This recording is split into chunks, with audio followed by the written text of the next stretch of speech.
Hello there, in this video I'd like to talk about 7 things that you can't find out about a property without physically setting foot in it. And I know we're in an age at the moment of virtual viewing, so that's why I've decided to talk about that today, because I even had a client come to me yesterday wondering about buying a property, and my answer was that if neither she, my client, nor I can get into the property, I don't think we should go ahead and buy it. So the 7 things that in my view are important that you can only tell by physically going into a property are these. The first is light. We all know that you can take great photographs using flash photography and make a property seem brighter than it is. So sometimes I'm pleasantly surprised when I go into a property and find it's brighter than I thought, or other times I'm unpleasantly surprised because the photographs have made it seem brighter than it is. So that's the first thing, the light.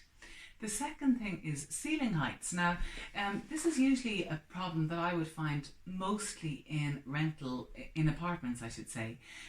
You go into an apartment, I'm specifically thinking of some apartments around Bow Lane, that they feel very low. And in my view, a low ceiling height just does not give sufficient comfortable volume of space. So ceiling heights are something that typically aren't mentioned in a brochure and are important. The third thing is floor levels. We all know properties that have been improved by degrees or perhaps extended in phases, and it can result in varying levels of floor heights. And this may or may not be important to you, but I think it's essential that you know that the house doesn't flow on an even plane when you walk into it. The fourth thing is a smell in the property. We know what damp smells like. And usually if there is a strong smell in a property, it may alert you to something that's wrong. So I think you'd want to physically be able to smell that property before you buy it.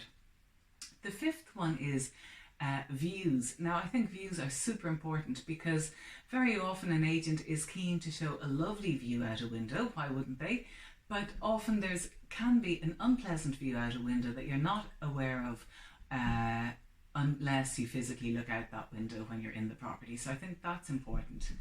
The sixth is the actual condition of the property. I know that the BER rating in a listing gives a very good indication of the condition, but there's nothing like walking up to the windows and physically looking at them to see what shape they're in and feeling the floors. Do they feel seasick? Are they tilted, etc.? And the seventh thing is simply the feel of the house. We all know that we get some feeling or a different feeling when we walk into houses. So it's the feel of the house. How does it feel to you? Do you like it? And the other one is the feel of the road. Recently I was out looking at a property in Drimnagh for a client, and when I went out onto the road it just felt a little bit scary. Not all parts of it are, but this particular road did not feel right on that night. So they're the 7 things that they're the 7 reasons why I feel it's important to physically get yourself or your buying agent into a property before you buy it. Thanks for watching. I'd be interested in your thoughts too.